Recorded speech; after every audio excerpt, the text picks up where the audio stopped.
Assalamu alaikum. Assalamu alaikum wa rahmatullah. How's everybody doing this morning?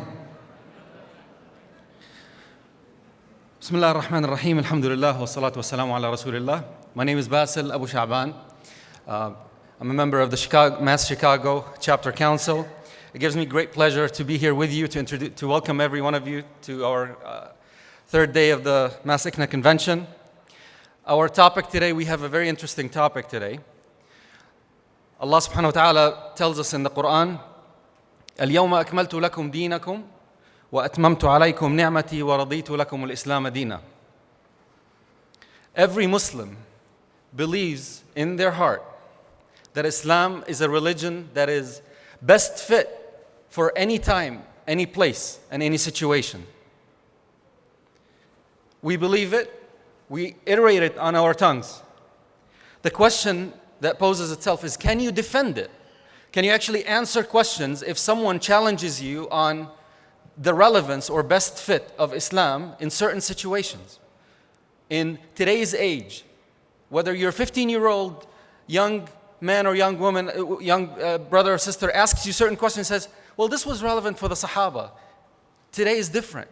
How do you answer those questions? If a coworker, if someone who's challenging Islam, are you able to defend those questions? Today, inshallah, we have two of our guests that will address this topic. Our beloved Prophet ﷺ told us, إن الله يبعث لهذه الأمة على رأس كل 100 سنة من يجدد لها دينها. That Allah will send within every 100 years, someone, one or many, that will revive, that will renew this deen for this ummah, for this nation. What does that revival mean? How is it going to guarantee the relevance to every time and every place? We have examples in our fiqh, in our jurisdiction, where the ruling was extremely detailed, like the rulings in the inheritance, where Allah subhanahu wa ta'ala did not leave it up to us.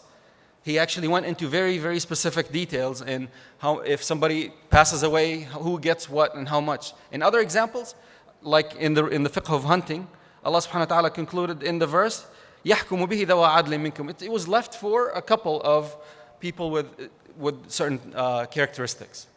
So today, inshallah, our speakers will share with us, we'll answer some questions, we'll share some examples, supporting examples, and supporting proofs on this topic. Allow me to take a minute to introduce our first guest.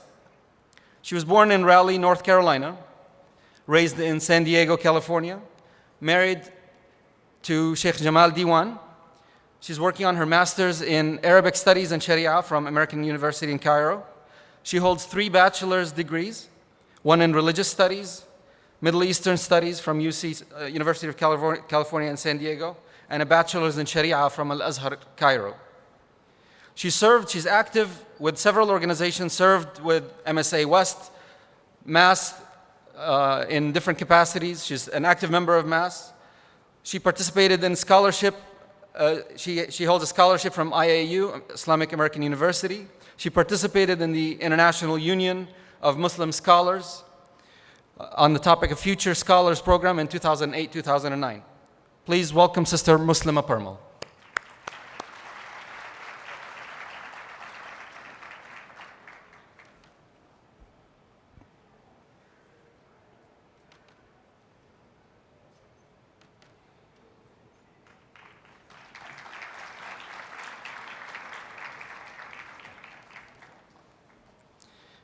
Our second guest, a professor of contemporary Islamic studies of Oxford University.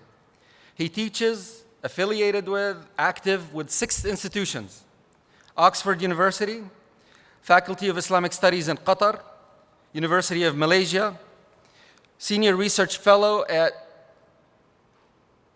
Dohisha University in Kyoto, Japan, Director of the Research Center of Islamic Legislations in Doha, Qatar, and President of European Think Tank.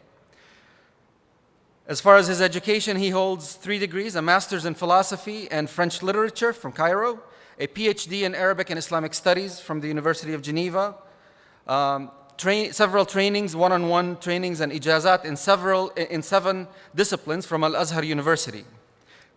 His contributions, debate on the issue of Muslims in the West, Islamic revival in the Muslim world. His latest books, Islam and the Arab Awakening, published in 2012 in the United States. The Arab Awakening, Islam and the New Middle East, published in April of this year.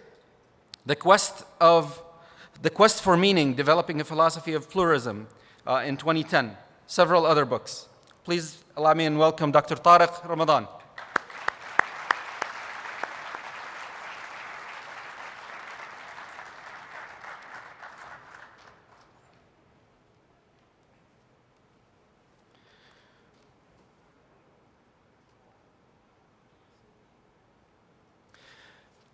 So we talked a little bit about the topic in general. Sister Muslema, inshallah, will address the subject of Islam, the best fit religion for all time and all places. 3 kind of core areas that she will discuss: the preservations of the principles of Islam, what makes Islam relevant to all times and all place, and examples of the principles versus the changing, what's ثوابت والمتغيرات, what is fixed and what is changing, with proofs from our example. I'll turn it to Sister Muslema. Assalamu alaikum.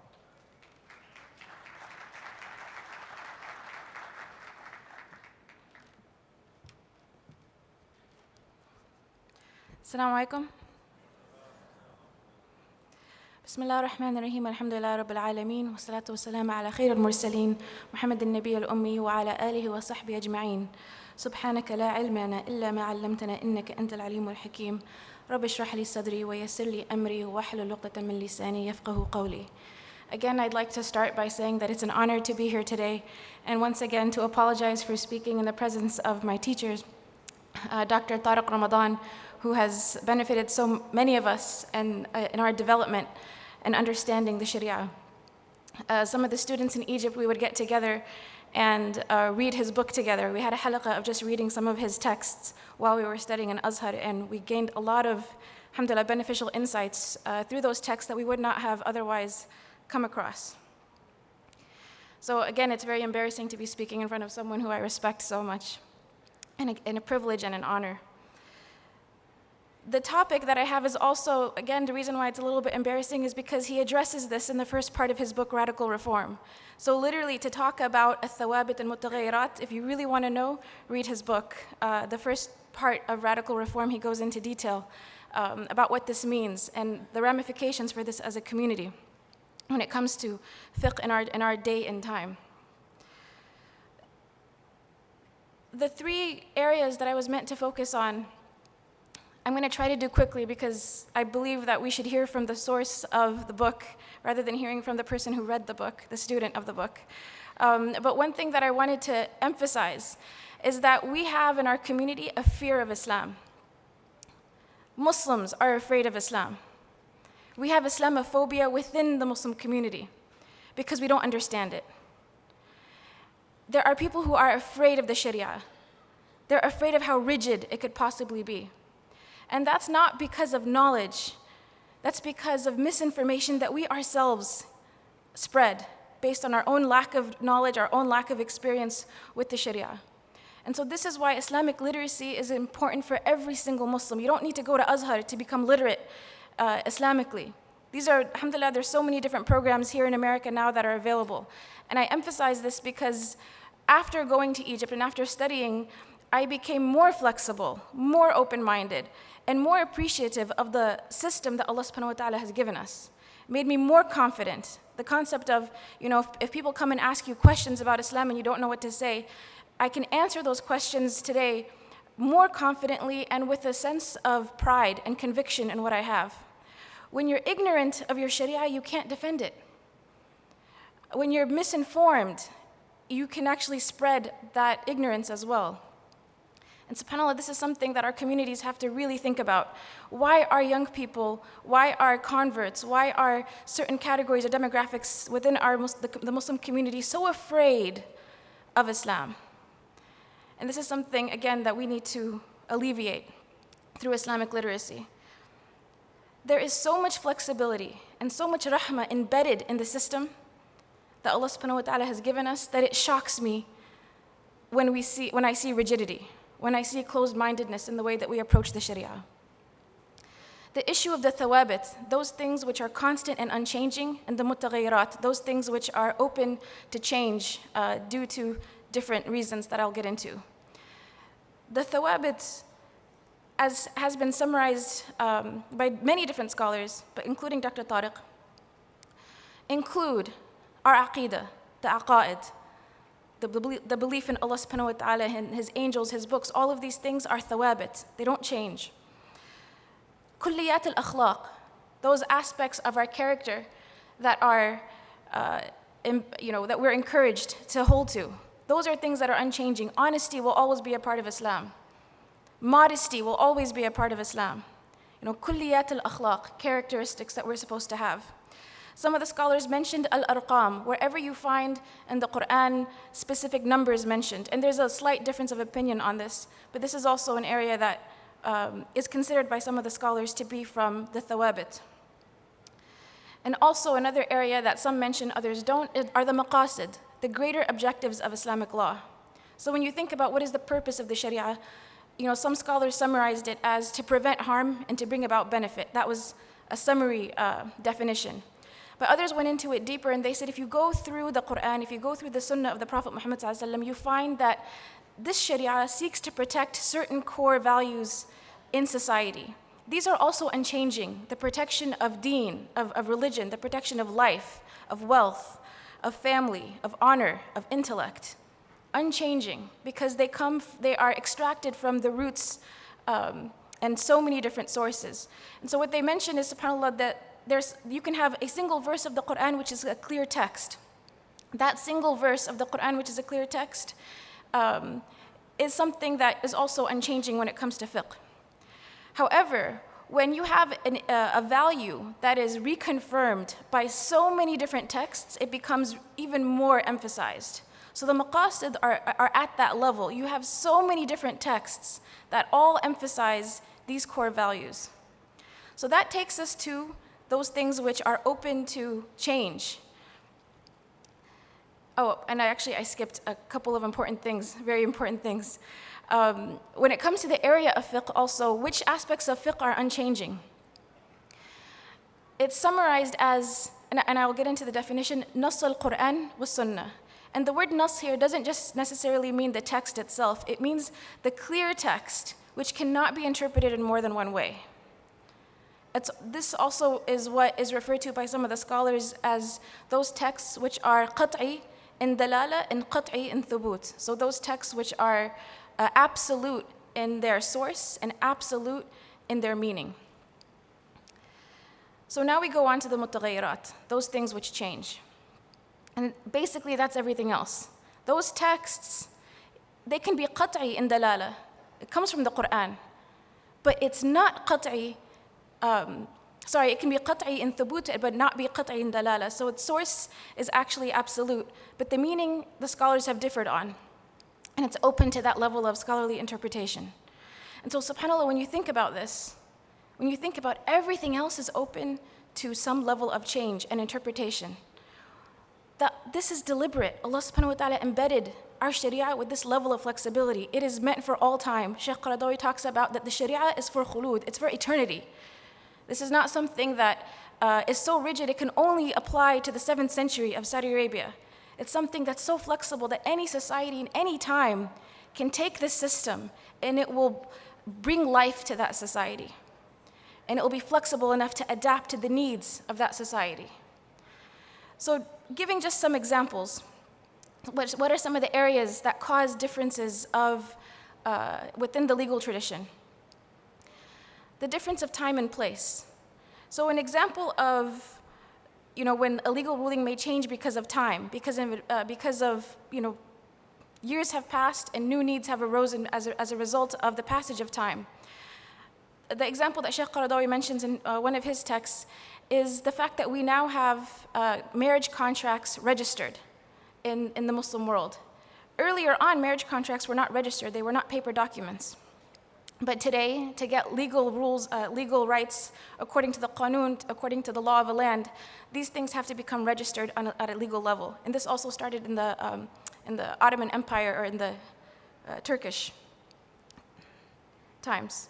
So what we have with the passage of time is you find different things. Another one is al-wasiyya al-wajiba. That's an example in inheritance, where in the past, based on the needs of time, they realize that there's a category of people who are blocked from inheritance that deserve inheritance based on just simply using the numeric system.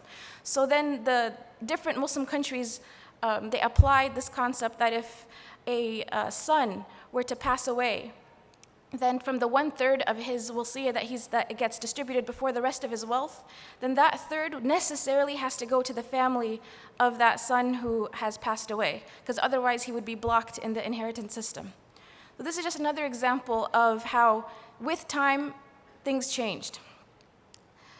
Place. There's a difference between the expectations and the assumptions of people who lived as Bedouins versus people who lived in the city. The availability of water, the lifestyles that people lived, farming versus business, and these all affected the legal rulings that occurred for different people living in different places. You have also a concept of minority fiqh, whether it's how do you treat minority of Muslims of other faiths in Muslim countries or Muslims living in other countries.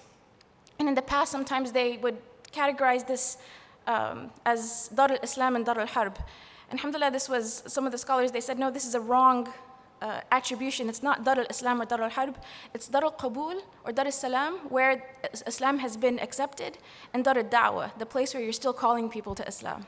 So today, we are not living in Dar al-Harb, for anyone who's confused about that. We are living in Dar al-Dawah, the place where we are hoping to call people, inshallah. Translations, I apologize, I'm using a lot of technical terms and I forget sometimes to translate. Dar al-Harb means the place of war. So yeah, we're not living in the place of war. Alhamdulillah, we're living in the place of calling one another. Culture, urf. This is one that's important because it takes into consideration time and place. And subhanAllah, there was something that really struck me when I actually was a student in Azhar, is that when you enter the women's university, you find students from all over the world. You find Malaysians, you find Pakistanis, you find Indians, you find Africans, you find, alhamdulillah, it's very international. And the other thing that I noticed was that they all wore hijab in different ways. Not everybody was wearing a jilbab. Islam did not come to Arabize other societies. It accepted the cultures. Wherever Islam entered, it accepted and embellished and beautified the cultures of the land that it came to. So you find Malaysian clothing, very beautiful, very Islamic. It fulfills the conditions of hijab. African sisters, same thing.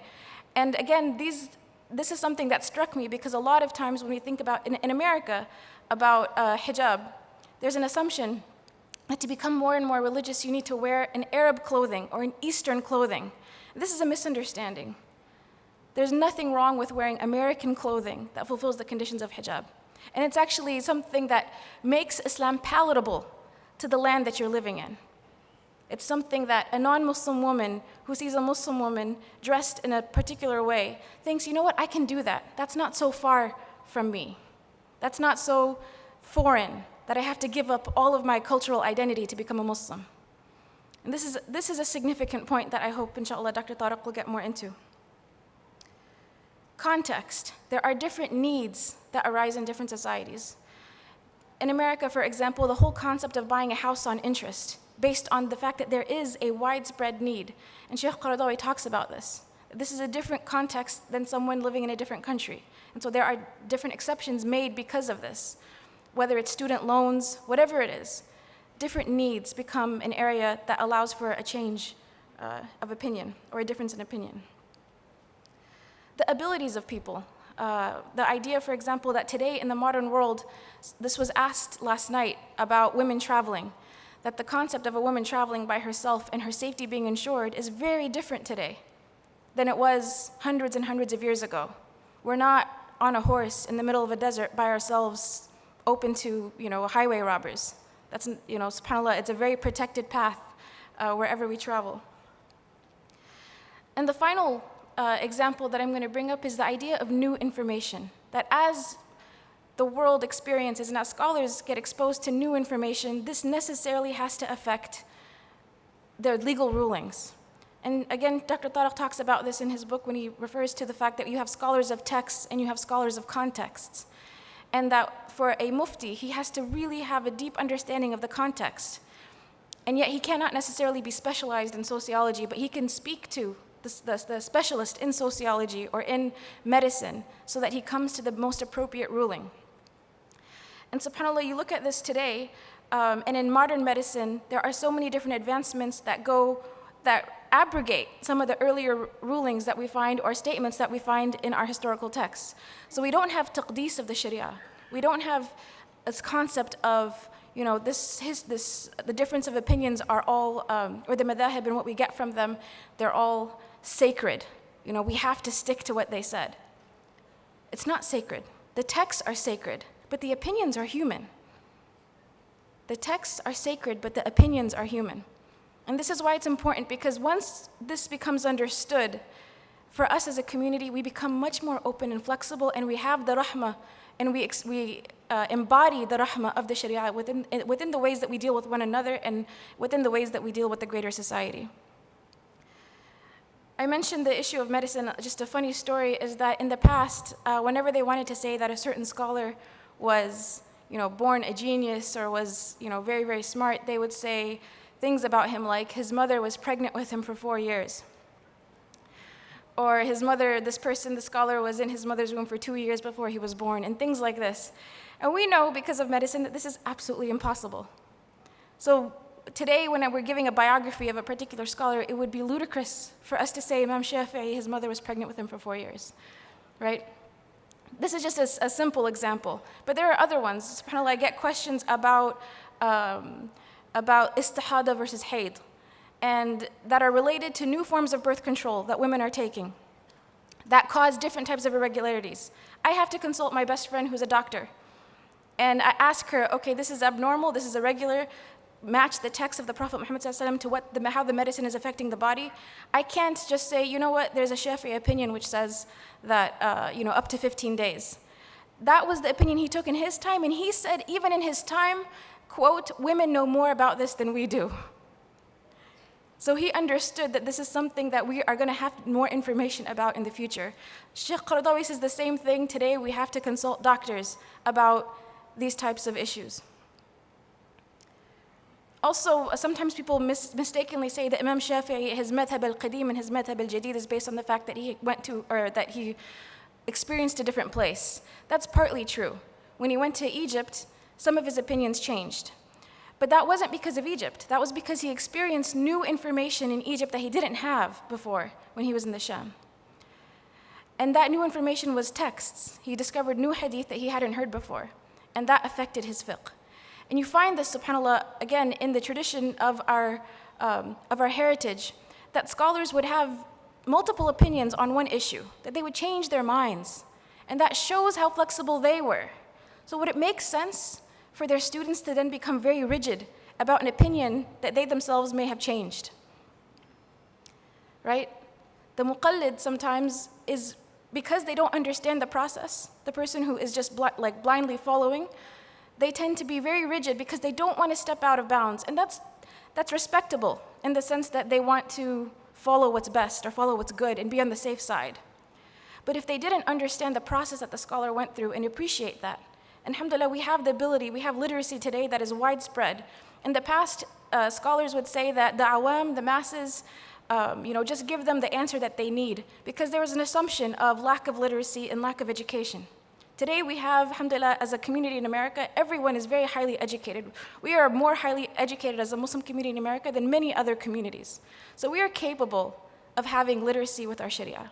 And we are capable of understanding these things so that it can affect the way that we deal with one another and deal with the issues that face us. something that also I didn't mention, I want to point out, is something called umum al-balwa. That's when there's a situation that becomes so widespread in a society that it's unavoidable. And this is also an area that causes the fatwa to change. It's just inescapable. This is something that everyone has to deal with. So as an example of minority Muslims, again, a minority of Muslims living in America, the issue of interest in buying houses, that's one of the areas that people would say is considered from umum al-balwa, that there's almost no way to get around it. Alhamdulillah, there are some halal options, but just as a category to think about. The other one that's mentioned is women in our societies today being very proactive, being in the workplace, employment. This didn't exist hundreds and hundreds of years ago. So certain legal rulings that were meant for a time where this was not the widespread practice don't apply to us today because the widespread practice has changed. So I wanted to ask and pose this question to all of us, including myself, that if this is the flexibility and the rahmah that we find, the mercy of Allah subhanahu wa ta'ala that we find embedded in His sharia, then why are we so rigid? Why are we so closed? And I'm not just talking about fiqh. I'm talking about even Islamic work and activism. If there's so much area of ijtihad, so much of an area for interpretation and for flexibility and adapting and looking at different situations, then what about us? I want us to think about on a very practical level, because my husband and I, we reflected on this when we were studying in Egypt, is that, subhanAllah, if you just look at usul al-fiqh, the principles of Islamic jurisprudence, and you look at, for example, qawa'id fiqhiyya, that the legal maxims of Islamic law, these are maxims that govern the way that the law comes to us. Things like, certainty does not, doubt does not remove certainty, for example. There's other different, or the change of the fatwa according to time and place. These are all different legal maxims. When you look at this, it builds a psychology. It builds a way of understanding things. It builds a way of addressing our problems with a sense of logic, as well as, again, open-mindedness. It trains our mind to understand things differently. And again, this is why the literacy is so important, because it's reprogramming how we think. If you apply this to our daily lives, if you apply this to Muslim organizations, local, national, we have to understand that even as Muslim organizations, we have thawabit and we have mutaghayyirat. And when we mess up is when we mix up the two. When we think that something is changeable, has to be fixed. Or when we think that something is fixed, becomes changeable. In my humble opinion, because it's not, just me, Muslema, giving you guys this opinion, and I'm not speaking on behalf of any particular organization here, but this is something that I would call myself and all of the efforts within the Muslim community to really reflect on, is if you had scholars who could leave their madhab and take the opinion of other madhahib, if you had people who heavily disagreed with each other on a number of issues but found areas that they could agree with and say, and even praise the one that they differed with on a number of other issues, then what about the way that we work together? What about the local masajid and the national organizations? Or the different national organizations? Is it not possible for us, every single Muslim organization, to think about this and say, I will support the specific projects of all the Muslim organizations out there that my organization can agree with. And I'll forgive them for the things that, we don't.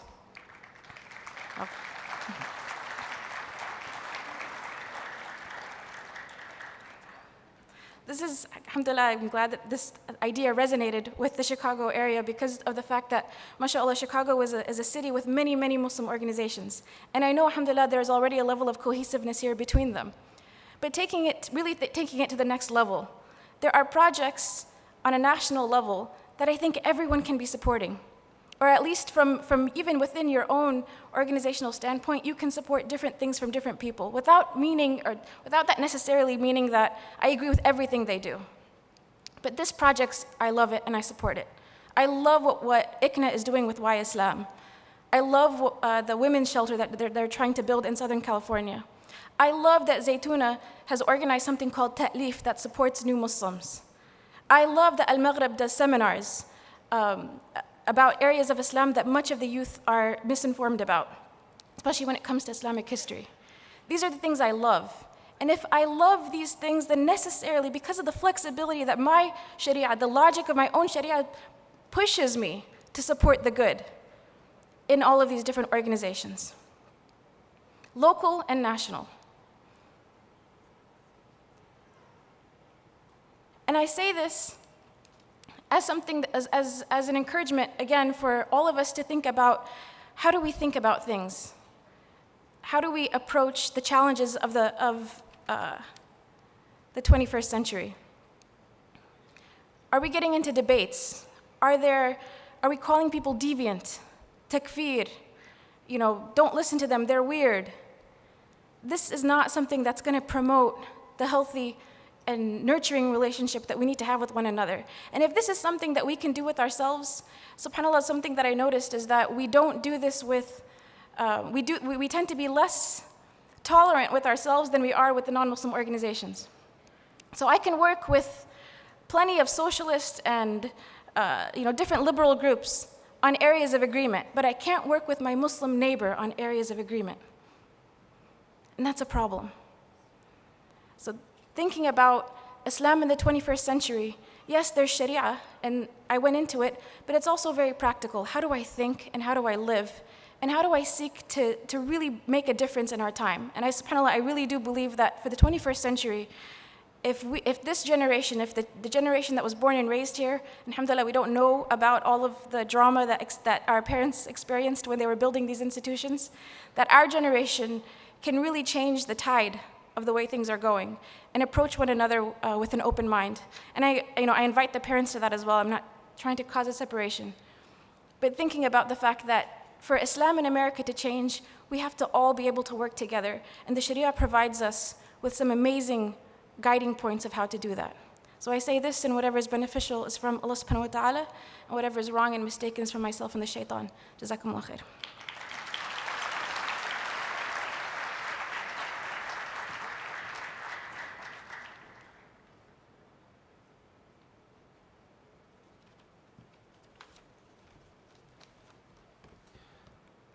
Thank you very much. Jazakumullah khair, Sister Muslema, as usual. Beautiful discussion. Inshallah, Dr. Tariq will continue on the support of the same topic. How do we maintain a contemporary view of the message? Sister Muslema reminded us that there are the scholar of the texts, the scholars of the context. How do we bring that as individuals, not even as scholars? How do we make sure that our message is relevant, it's contemporary to our daily life? And what do we need to do different? What do we need to do different in our dawah, in our discourse as individuals and our scholars? Dr. Tariq.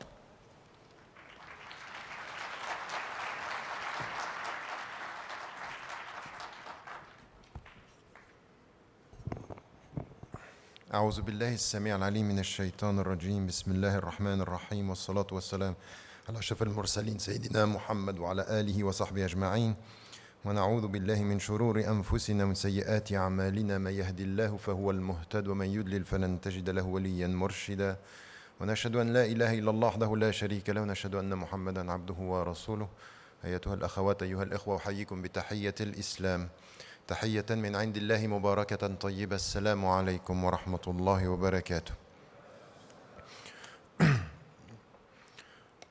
Alhamdulillah, I think that we heard the first part of this session with this talk from our sister Muslema, the overall understanding of the way we have to understand the meaning of Sharia and what is within our universe of reference, our frame of reference, things that are the principles that are immutable and other understandings about principles and the way they are implemented that has to do with time and space. Now, what I want to do is not only it's from that framework to come to you. Very often, we sit down, we look at our scholars, the ulama, and say, it's as if they are not coming with the right answers for our time. We feel that there is a gap between what are our questions and what are their answers. And if not, if we are not specialized, deal with economists, deal with medical doctors, deal with people who are dealing with cultures now and psychology and gender issues. It's clear that the problems that we have today are very complex. The answers that we get are not always matching the level of sophistication that we are dealing with within our society. So now we can sit down and blame the religious voices and the religious authority, or if we don't blame all, we idealize one and say this is the one. And the problem is not in our scholars, the problem is in the followers. In fact, the problem is you. The problem is you, because the quality of your questions will tell you about the quality of the answers. So you can be intellectually passive and blame, but now it's the time to become subject of your own knowledge and ask the right questions. To be involved. No, you know, there is a fatwa, which is a special fatwa with me. You don't clap.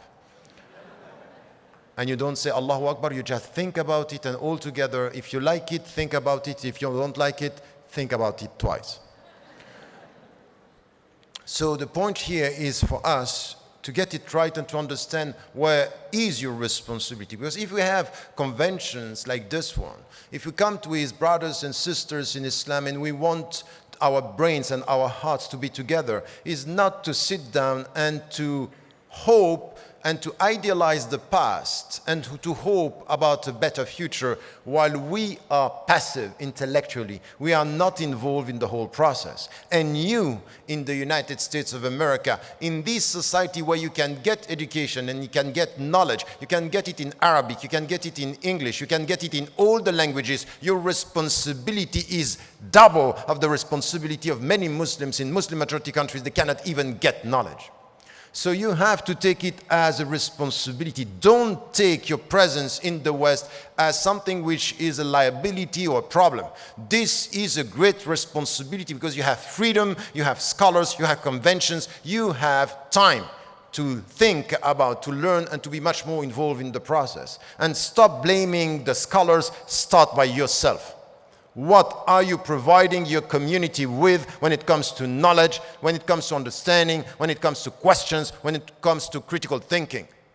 Are you thinking by proxy, waiting for someone to think for you, or are you starting with yourself? And the first is to come with your own questions that you have. And the first questions that you have is very simple, is the gap between who you are and what are the principles that you promote and advocate. And if you are serious about this, you can see that there is a gap. You know that. There is a gap between the principles that we are advocating and our way of life today. So we need to transform, we need to reform, and this is the point. So let me come with this first understanding, because many of my brothers and sisters reading books and getting some, the problem that I have is that you can write books 400 pages, and at the end, your brothers and sisters are going to your website and they didn't even read one article. And I have many things like this. A long time ago, I was calling for a moratorium on the hudud. I was dealing with brothers and sisters. They didn't even read 9 pages. And they come and say, what are you doing? This is kufr. And say, what are you saying? You haven't read the text. And even scholars, sometimes they were responding to journalists because they had no time to read the text.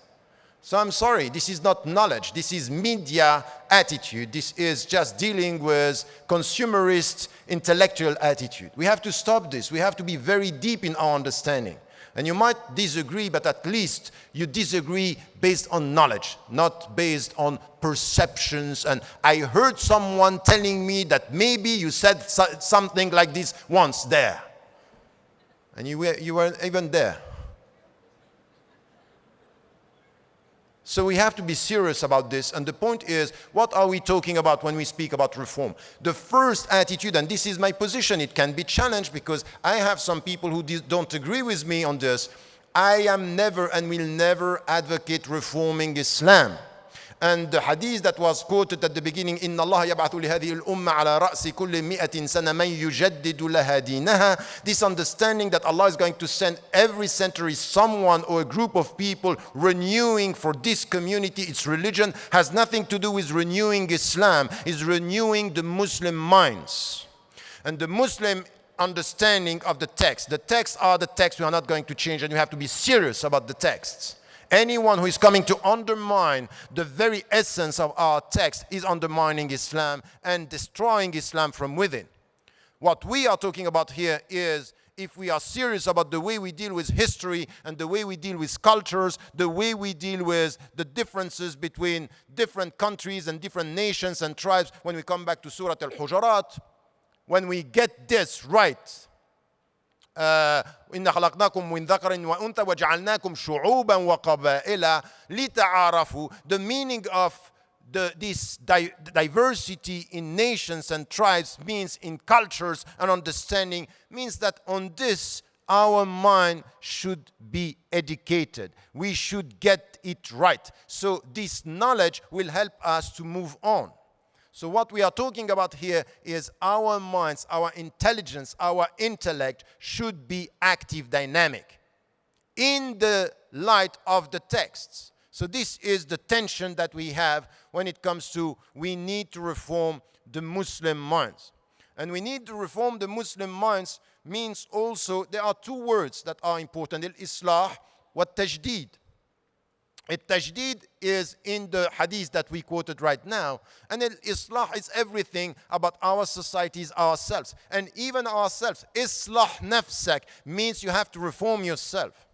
So to get a better understanding of what is the meaning of reform, in fact, the best is to come back to our deep understanding of the spiritual transformation. Why? Because in fact, it's not only to look at the world and to look at sciences and to say in which way I am reforming Islam. What is the true and the deep understanding of the spiritual reform that is expected and required when it comes to Islam? In fact, the objective of the reform when it comes to yourself is what? What are you trying to get as you think about yourself? Don't think about the world. Think only about yourself. In fact, you should reform yourself to get something which is the main objective of life, which is peace. سلامة النفس والاطمئنان. ألا بذكر الله تطمئن القلوب means, in fact, that this connection with Allah is giving you peace. And Allah subhanahu wa ta'ala is calling you at the end and saying, يا أيتها النفس المطمئنة. So at the end, what you want is peace. And to get this peace is the very objective of your reform. As long as you are not in a state of peace, you know that you still have things to do. And you know what? You will never be permanently at peace with yourself. So this is why everything which has to do with peace has to do with jihad. There is no peace without jihad. Why? Because peace is an instant in your spiritual life. So you have to struggle to get it. You have to struggle with your heart. You have to struggle with yourself. You have to struggle with the world. In fact, to get that peace, which is the objective of your personal spiritual reform, you have to struggle with your heart and not only with your heart. Anyone who is presenting you Islam as something which is, you have to be in peace with your heart, so it comes to your heart, is not true. You will not get the peace of heart if you don't get intellectual peace. What is intellectual peace? Intellectual peace, to feel good with your heart, is when your mind gets its answers. And intellectual peace is helping you to get spiritual peace. Why? Because you have questions, and when you get the answers to this question, you feel at peace. The Prophet ﷺ did it, and this is the very beginning. The first intellectual spiritual revolution for the Prophet ﷺ he was 35, before even he got the revelation. He was not happy with what was taught by the people. He was not happy with the idols. He was not happy with his society. He was not happy with power. He was not intellectually happy. What did he do? He left them. Every year he was to take 1 month alone. to be able to come to his heart and to come to his mind. Why my mind is not happy with what they are teaching? Because this is not the truth. And the truth is not coming first to your mind, it's coming to your heart, it's coming to your mind. And this is why Allah subhanahu wa ta'ala called him and asked him, read. And he said, I can't read. Read is about what? Knowledge. You will get the peace, or your peace, or the heart at peace when you will get the right knowledge. And the beginning for us as Muslims is at Tawheed. اقرأ باسم ربك الذي خلق. You came to me unstable, destabilized, with your mind not happy with the answer. Now you get the answer. And Allahu la ilaha illa ana. This is one. This is the immutable, universal principle for us. Wherever we go, you say la ilaha illallah. And then the knowledge is اقرأ باسم ربك, means you will get with this revelation peace of the mind. Your mind will be at peace. And because you will get this peace with your mind, you will get this peace with your heart. No peace without double dimensions, 2 dimensions.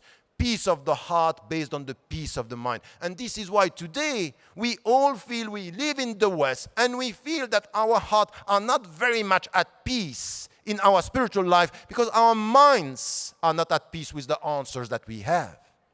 That's the problem. The problem is an intellectual, psychological crisis based on this tension between lack of intellectual answers and lack of intimate peace. And it's a relationship that we have that we need to get. So the Prophet ﷺ, with the answers that he got from Allah, came back to them. He left unsatisfied. He came back equipped. Not only my heart will get peace, but now I have the answers. And the first attitude that he was asked to do with them is not al-jihad with weapons. It was an intellectual jihad. وَلَا تُطِيعِ الْكَافِرِينَ وَجَاهِدْهُمْ بِهِ جِهَادًا كَبِيرًا. The great jihad is bihi is al-Quran. This revelation is the knowledge that you get. So now we come back to the past and we know that the highest times for our civilization was when the Muslims were spiritually deep and intellectually equipped.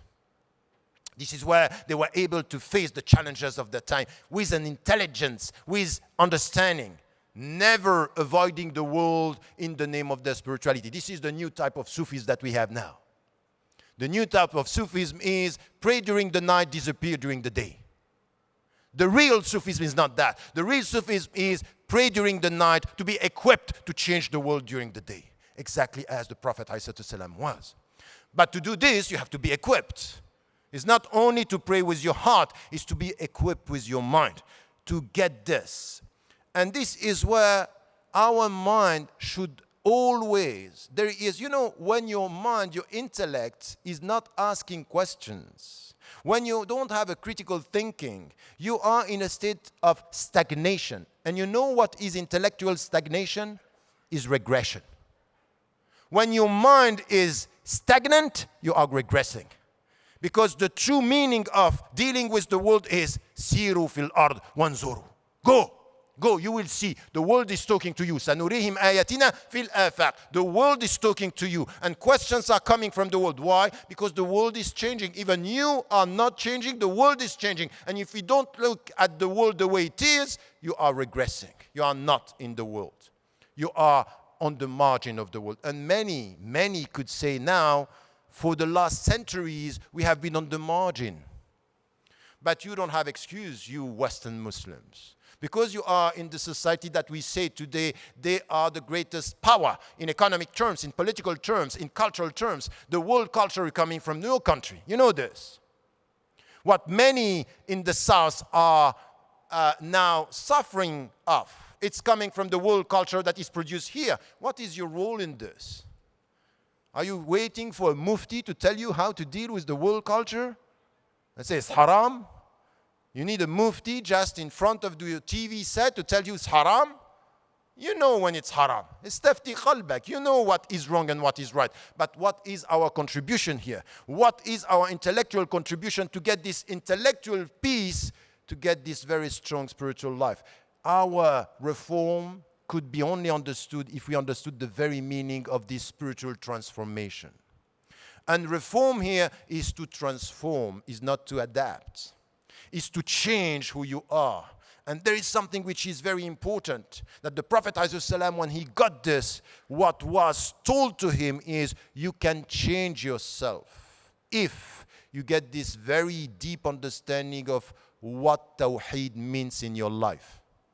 La ilaha illallah means you can be better and you can do better and you can change this world for the better. It's possible. Tawakkul ala Allah is very powerful. La ilaha illallah atawakkalu ala Allah wa la hawla wa la quwwata illa billah. It's a powerful attitude. It has to do with your heart and it has to do with your mind. Because your mind, you can see, oh, there are limitations, but you can be involved in this and you should be involved in this. Now, you get this, that the first objective was peace. And you know, for years when I was asked about Islam, I kept on repeating, oh, the main objective of Islam is justice. And in fact, I was wrong. It's when I wrote the book on the Prophet ﷺ that I changed my mind. I changed the perception I have. And this is once again, you know, you change because you study. And in fact, justice is a condition of peace. But justice is not the objective of Islam. The objective of Islam is peace. And justice is one of its conditions. At the end, what we want is this relationship to feel good and to be good with Allah and with ourselves. And then you understand that everything in Islam, it's between the principles, al-thawabit that we have at the beginning, and the objectives that we need to reach. So the principles, as it was said, I am not going to repeat this, they are al-thawabit, they are not going to change. And when it comes to al-aqidah, and when it comes to al-ibadat, there are things it's clear. We are not going to change the pillars of Islam. بني الإسلام على خمس يعني بني الإسلام على خمس. إن الحلال بين وإن الحرام بين. It's clear that we are not going to change الحلال والحرام. And anyone who is coming to present us a new type of Islam and he is يحلل حرام ويحرم حلال, we say no, that's not us. This is a new religion, and if you want we can start an interfaith dialogue, but we are not going to talk about it. So sometimes you have to tell some people, this is an interfaith dialogue. It's not about Islam. Islam is about the principles that we know, al-muharramat, and we know what we are talking about. So al-aqidah, we agree on this. Wal-ibadat. And this is why, be careful. Even though sometimes you look at some people, some brothers and sisters in your community, and they are literalists.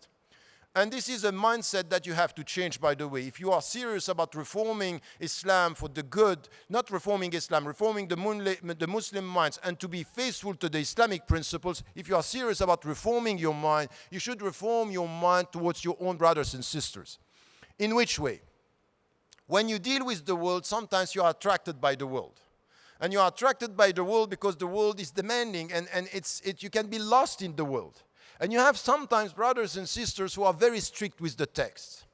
And some are very literalists. As-Salafiyya, al-Harfiyya, what we can see now, they are very strict with the text.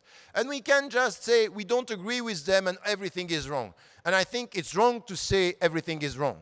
Many of our brothers and sisters who are very strict with the text are very useful for us. Because sometimes they come with the text and say, you are forgetting the text. You need to come back to the text. And very, very often, when it comes to al-ibadah, when it comes to al-aqidah, it's good to have our brothers and sisters who are strict. It's good. They are useful because they tell you, be careful, the world can attract you and you forget the texts. So you have to be strict with the text. So remember the Prophet ﷺ, he was dealing with Abu Bakr as-Siddiq and he was dealing with Umar ibn al-Khattab. And one was apparently very, very sweet and the others very tough. And by the way, it's not exactly this. At the end, we understood that it's not exactly this. That at the end, Abu Bakr as-Siddiq was the one who was standing up, and the one whose psychology was not strong enough to accept the death of the Prophet ﷺ was Umar ibn al-Khattab. So be careful with this power. Psychological power could change. So the point here is that the Prophet ﷺ was taking the qualities of this one and the qualities of this one and adding quality to quality. You have to have the same attitude within your community. You have people you don't disagree, you don't agree with many of their answers, but at least take the quality. They come with something which is useful. And you disagree on other things. On the same attitude is that someone is coming and say, I'm a Sufi, you know what, you Muslims, you are obsessed with the rules, you need to speak about heart. They are right as well. Because the problem that we have with some Muslims is that we are so obsessed with the rules that we forget the meanings of the rules. What we are trying to get. So it's good also to have some people talking about the in-depth understanding of why are you praying. You know, you have people who are very strict, you know, we have Buniya al-Islam ala khamsin. It's like, you know, a building, it's a house, it's strong. Buniya al-Islam ala khamsin. That's fine. But when you enter the building, after you have all this, you know, very strict with the rules, you understand that they are quite agitated within. No peace. They pray 5 times a day. They are very strict with the rules. But you open the door and you see hearts that are not at peace. And it's good to have some people say, be careful, within the house, there is a meaning. There is الروحانية الربانية كونوا ربانيين. So this is what we need to understand. I hope you understand what I mean by now. So my point here is to understand the meaning of reform and to understand that between these principles that are immutable, we need to look at the objectives. What do we want to achieve? And between the two, our heart, to get that peace, need to get a clear intellectual understanding of the principles that are immutable and a clear understanding of the objectives. And the objectives are also immutable. We are talking about dignity. وَلَقَدْ كَرَّمْنَا بَنِي آدَمَ. We are talking about al-adl. إِنَّ اللَّهَ يَأْمُرُ بِالْعَدْلِ. We have principles that are today immutable. And we need to get this.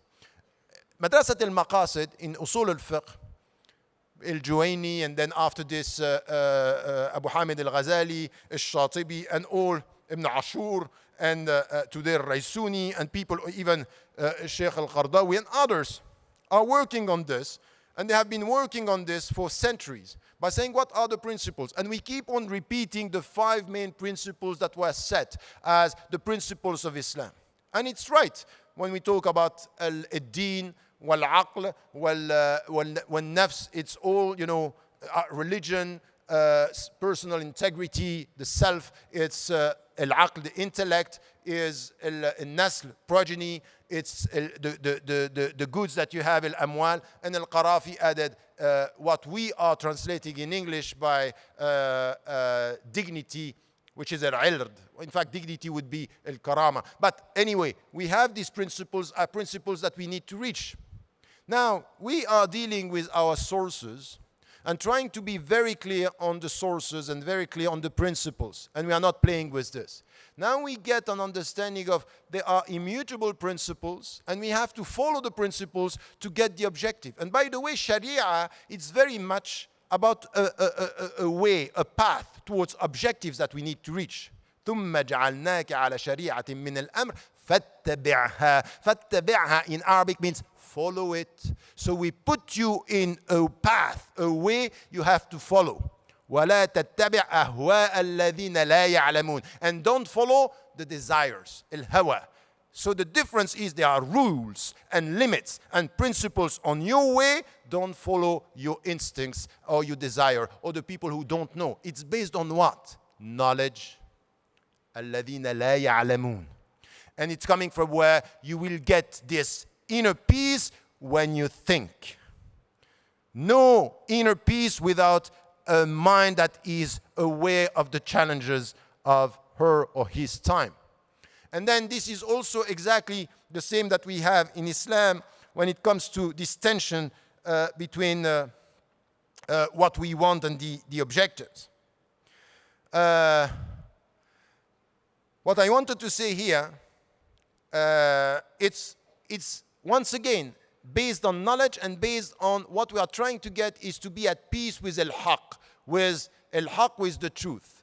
Once again, when we have لِكُلٍّ جَعَلْنَا مِنْكُمْ شِرْعَةً وَمِنْهَاجًا, to every community, to every religion, we gave them a path, we gave them a frame, and we gave them a methodology. Just before that, what we have in the verse, وَلَا تَتَّبِعْ أَهْوَاءَهُمْ, don't follow their desires. عَمَّا جَاءَكَ مِنَ الْحَقِّ. Al-Haq is Allah, wal-Haq is the way you deal with the principle. So you need to have the principles right. You need to have this relying on the text. But now, having done this, what we need to understand is what I said first about reform. The way you have to reform yourself is the way you have to reform your understanding of yourself, of your society, and the way you have to deal with the objectives. But to get this, sometimes you need to deal with the world, and the world is telling you that it might be that the overall objectives that you had in the past should be reassessed. In fact, you read the Quran and you got some principles, overall principles, but now we deal with the world, and the world is telling you these principles that you extracted a long time ago are not enough. Check your mind. Come back to the text and read the text in the light of the contemporary challenges.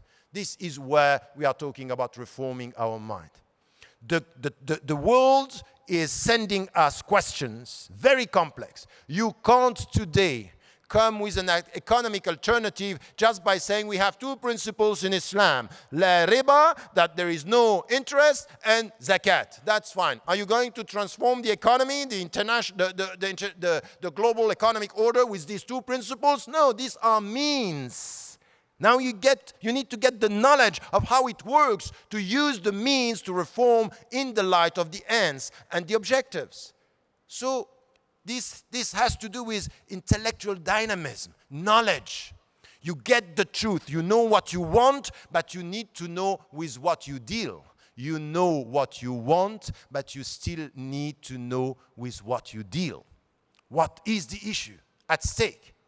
And it's very easy when it comes to, for example, medical sciences. We know that today what we know about the brain, what we know about the body, it's very complex. What we knew in the past was not what we know now. So it's very easy now to come and, for example, things that have to do, for example, with abortion, things that have to do with euthanasia, things that have to do with, for example, the way they deal with bioethics. These are complex questions. If you come with this understanding of the past, we are not going to get the right answer. And then if you don't get the right answers, we are not going to be at peace.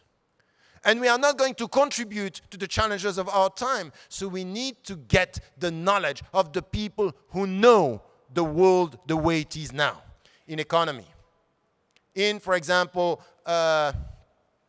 in education. What we know about education now.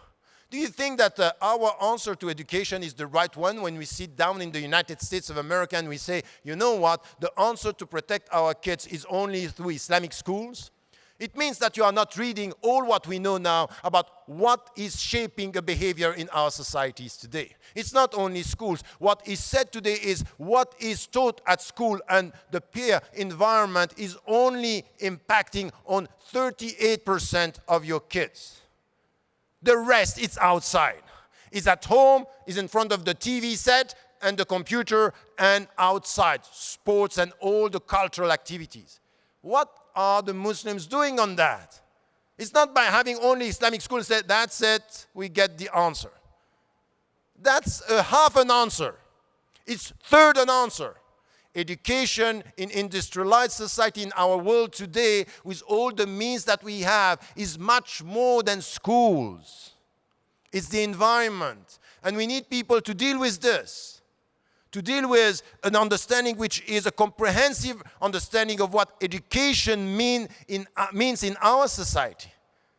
So this simplistic response to complex reality comes because the scholars of the text, they don't get this. You can't today spend 15 years studying Islam and text and all this, and then you come with the world and you know the world the way it is. It's impossible. This was possible centuries ago. Now we need people who come and are challenging, discussing, debating with the scholars of the text and coming with the knowledge. Do you think that the scholar who is a specialist in the text, what nusus, what Tariq, what Turath, and all these can come today and challenge what the economists know about what is happening in the world? It's impossible. But our understanding is, let us ask the sheikh. He will give us the answers about everything.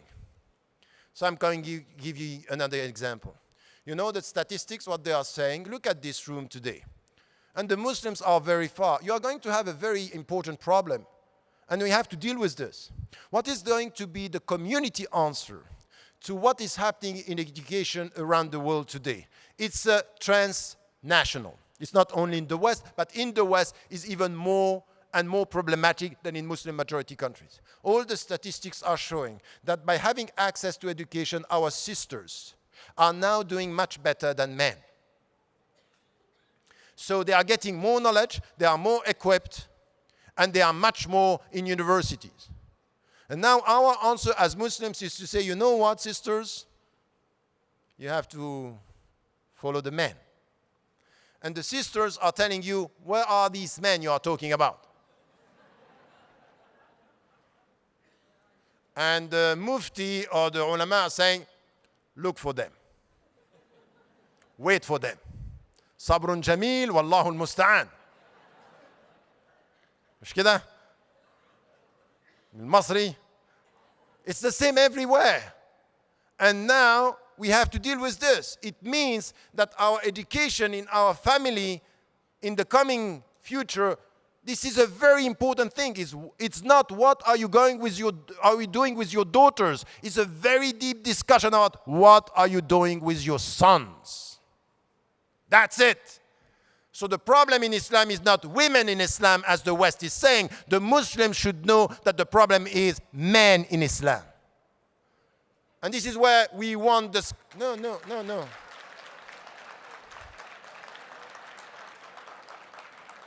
This was not my intention.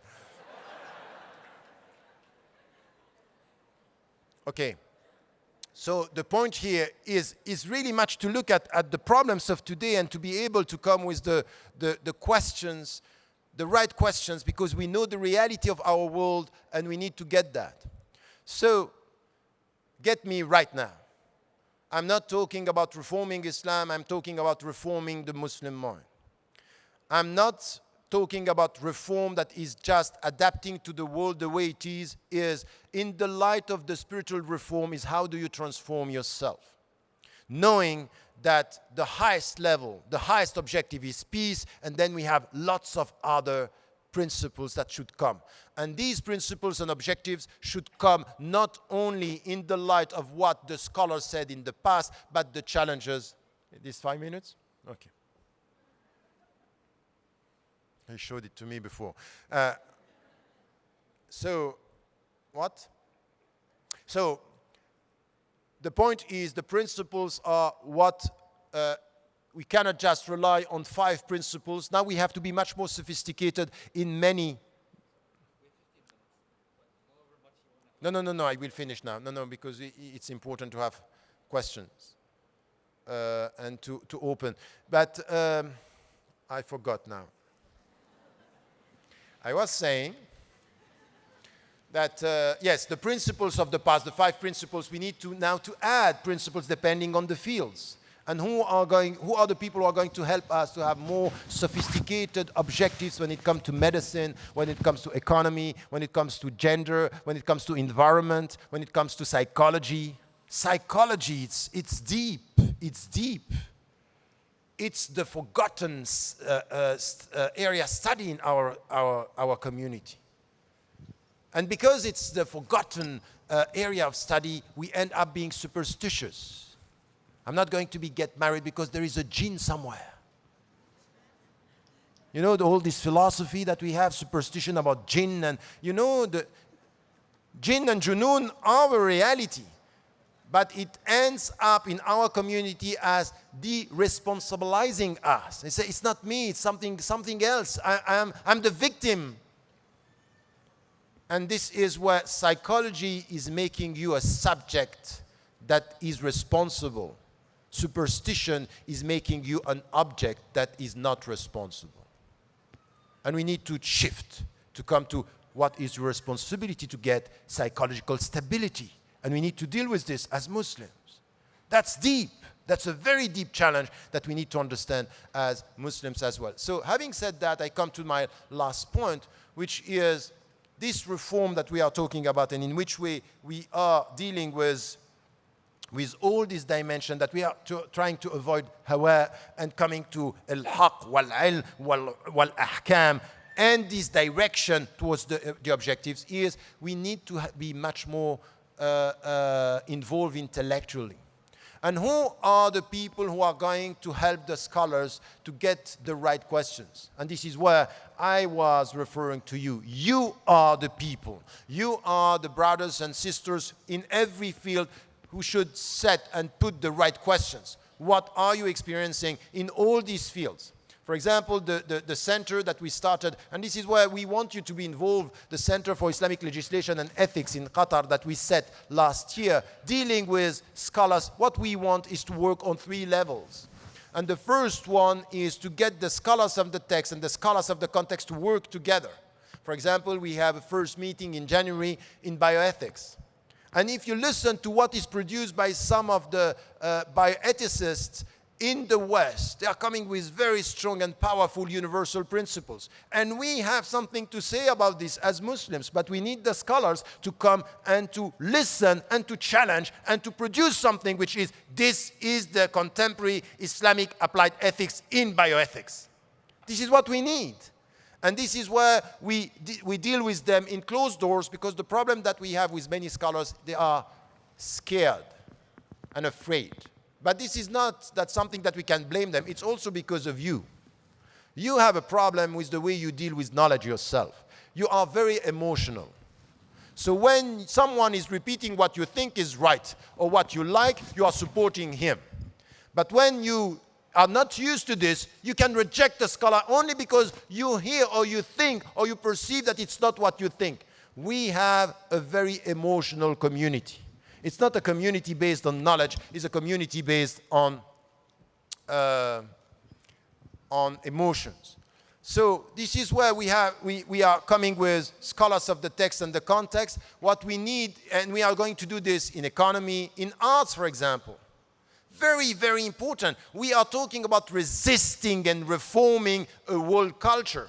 Not everything in the American culture is bad, but there are many things in this world culture that are based on consumerism. Are we doing this? Are we promoting this? No, we want something else. So we need to be involved in alternative culture, but at the highest level of professionalism and sophistication. You can't deal with, this powerful media and business. It's a business now, arts and culture. And we come with Islamic song. I'm Muslim, I'm happy. That's fine, I'm not a kid. That's not the answer. So now we have some people who are coming with something which is more sophisticated. But we need to think, what is Islamic in arts? Arabic terms? Verses of the Quran? Is this what makes something Islamic? Or dignity? Elevation? Spiritual understanding, universal message, speaking about Islam without mentioning Islam, speaking about God without mentioning God, talking about the essence of things. No, think about it. Don't clap, think about it. Do it. Change, do something out of that. Stop clapping and say, it remembers me of my father, rahimahullah. I'm just following, I'm just nothing to be proud of. I'm just following something which was given to me. And once he was giving a lecture like this, and someone looked at him and said, you, for 20 years, you keep on repeating the same thing. And look at us, nothing is changing. He was right. And my father, rahimahullah, responded and said, you, for the last 20 years, you have been listening to us. And what are you doing? That's the right answer. Think about it. We can't keep on blaming each other, but at the end of the day, who is doing the job?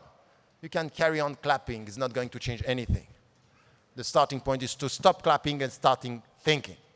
My conclusion, and the last thing that I wanted to say is, in all these fields, we are working with scholars, we are working with students, we want students to be specialized. You have to be specialized with this overall comprehensive understanding, but specialized arts, education, gender, and all this come together and be involved. And then to reach out, because many of the fatwa, many of the things that were produced by scholars, you don't even know them because they are not reaching out. So let us come to this understanding, inshallah, and please, please stop blaming the people who are not doing what you would like them to do and start with yourself. Wallahu a'lam wa a'la wa ahkam wa assalamu alaikum wa rahmatullah.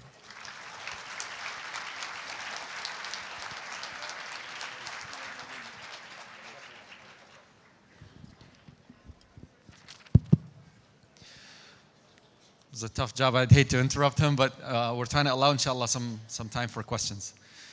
We'll take the first question. The first question is for Dr. Tariq.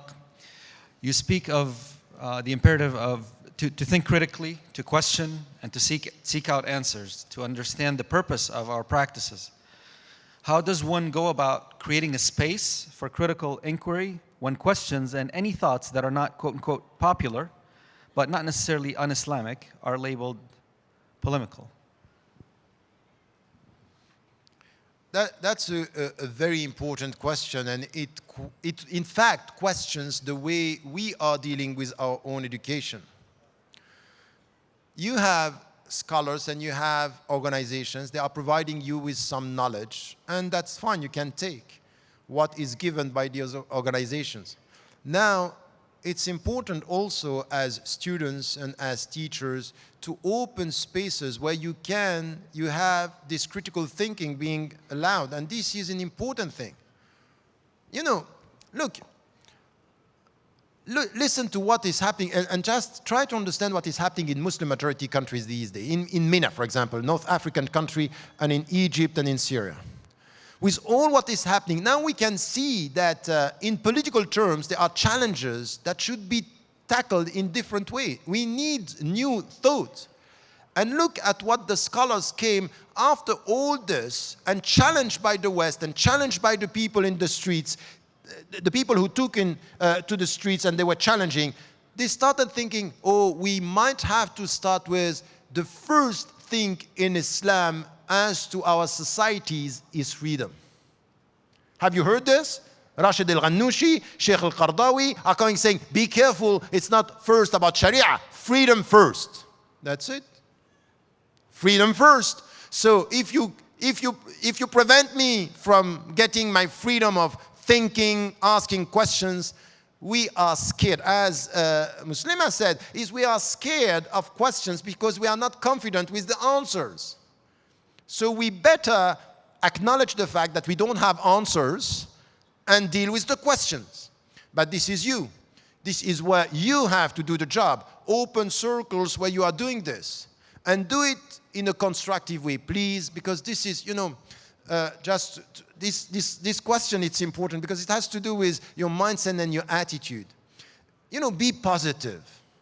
Some people are looking at the community, they say, oh, this community is just, that's not possible. You are the more critical towards ourselves. Always, negative. I think that we should be constructively critical. And constructively critical means be positive. Look, ask the people who are here. I don't know, this is how many conventions did you have? 11th. If you look at 11th, if you look at the situation of Western Muslims 50 years ago, 30 years ago, who was or would have been able to think that we were going at that level with all these Muslims, the more educated coming to Islam? We are doing good, alhamdulillah. Islam is moving in the right direction, alhamdulillah. Be positive. But by being positive at the same time, just look at what is missing. Be positive as what we have achieved and be critical as what we have to reform and improve. This is it. This is the intellectual attitude. And I would suggest for you as students in universities to stop when you are a Muslim organization in the campus, always to talk about the same topics, always to invite Muslims to talk to Muslims and to say between Muslims that the non-Muslims don't listen to us. Be open, invite non-Muslims, be critical, listen to what they have to say, and this is what is helping you to open your minds, inshallah. Jazakallah khair, Dr. Tariq. There was another question regarding the role of Muslim sisters, alternate sister Muslim. So the question is, so with the rule of women in the US today, what flexibility do women have? I know a rule is that women cannot go on a journey of one night without a mahram. Can women today go on a journey without a man, and for how long? Last night, this question was also asked. And I mentioned, this is not my personal fatwa, this has been already answered, alhamdulillah, by various shuyukh. Sheikh Qaradawi has a fatwa on this.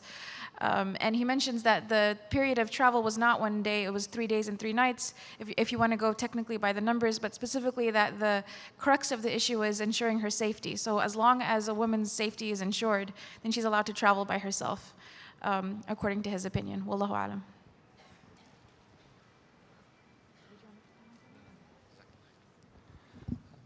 We have another, inshallah, 10 more minutes. We've been given another 5 minutes from the program.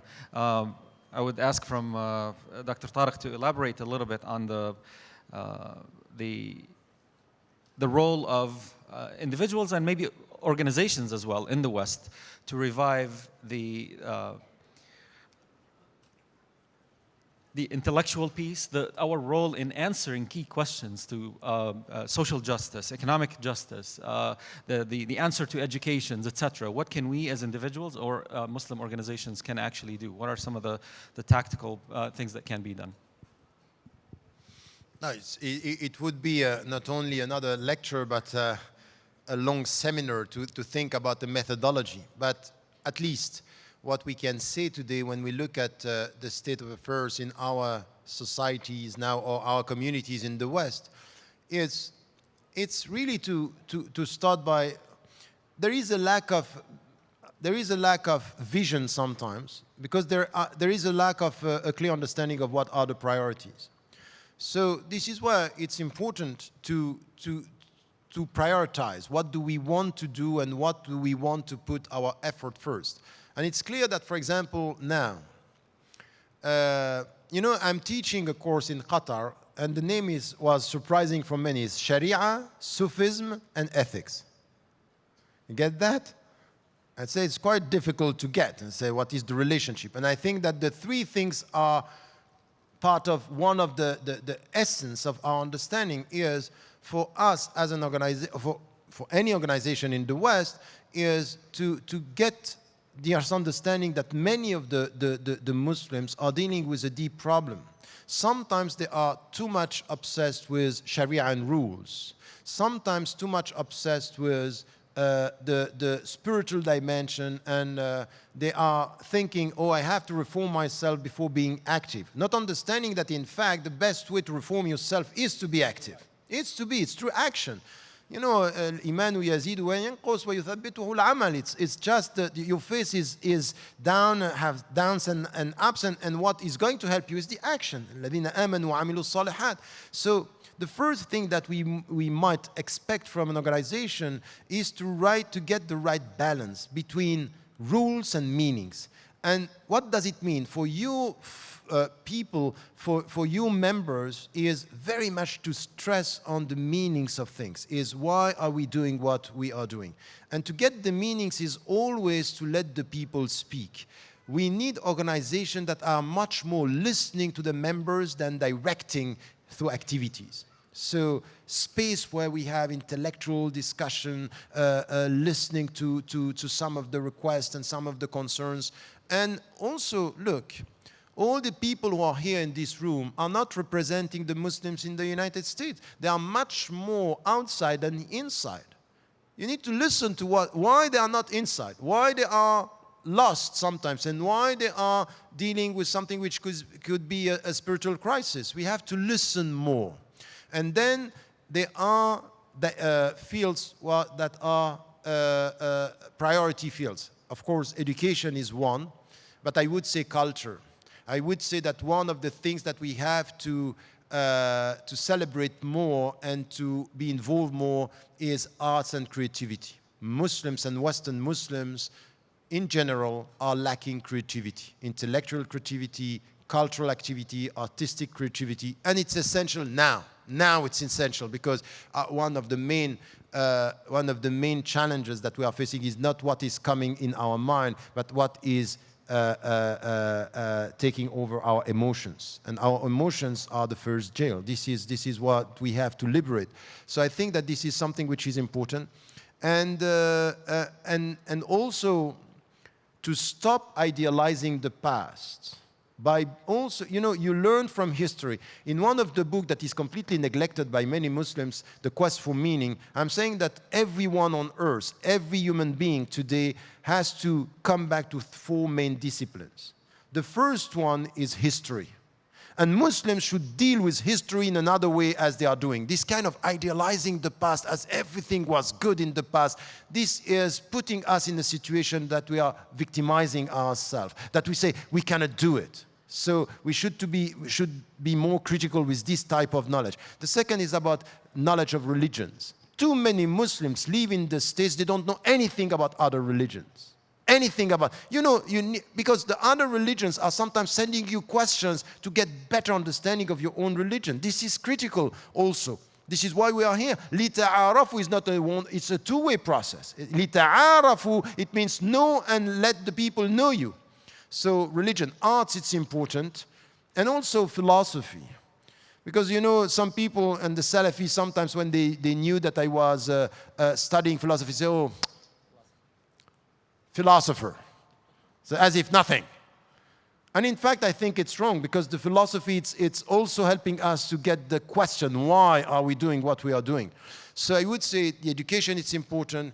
And the last point on which I would very much insist is anything that could be perceived as a contribution to your society. Think as a Muslim organization as what is your added value in the society. What are you giving? Not only where are you accepted? We had Justin Trudeau who came to a convention in Canada, and he was saying we are not talking about toleration, we are talking about acceptance. And I would say no, it's not about acceptance. I don't want the people to accept me. I want to be respected, and I am going to be respected by what I give to people. Remember this in the United States of America. I know that when it comes to soccer, you get it right. Very easy. You know Zinedine Zidane. And I'm always keeping a very simple example. When you are in the suburbs and your name is Abdullah, the first question is, where do you come from? When you are Zinedine Zidane and you play in the French team and you make the French team win, this is forgotten. Is where we are heading together. So you make us win, we forget about your past. Your past is not a problem. You are perceived as a problem, where do you come from? You get that? So the added value. So be in social issues, in universities, in your job market, what Zinedine Zidane is for soccer in France. Not easy, but you can make it. Be positive. Jazakumullah khair. I'll ask Sister, I'll ask a couple of minutes of concluding remarks. Anything you would like to share with our audience, and then we'll do the same. Something I was thinking about when Dr. Tariq was just speaking right now is in terms of contribution. This is a thought to put out there, again, for all of us to reflect on because it's not fully developed, is the fact that as a community that seeks to contribute in America, something that I see holding us back is we tend to be isolated in the way that we work. So if I'm a young Muslim in the community, I'm going to work for only a Muslim organization and have very limited contact with other organizations, but only through that Muslim organization. And I think we have to become comfortable enough to send out our young people in to be the leaders of the greater organizations in society. You have, instead of having Muslim Green Team, I know that's good for promoting, environmental safety issues and health issues within the Muslim community, but also being part of the green effort at large, whether it's social work, whether it's civil rights work, sending out our talented youth to be the presidents or to be the Zinedine Zidanes of these organizations that are affecting the greater society and already working on the issues we already agree with. So let go of some of our youth. They don't need to just work for MAS and ICNA and CARE and MPAC. send them out to other organizations and say, we want you to come back and make a huge difference for the greater society there. And that's going to take a level of comfort on our side. It's also going to take a level of study so that we understand the society and we send them out to places that they can really truly have that type of impact. So I leave with just that thought. Let's think about getting outside of our bubble and joining and participating, not just integration, but participation with the greater society, inshallah.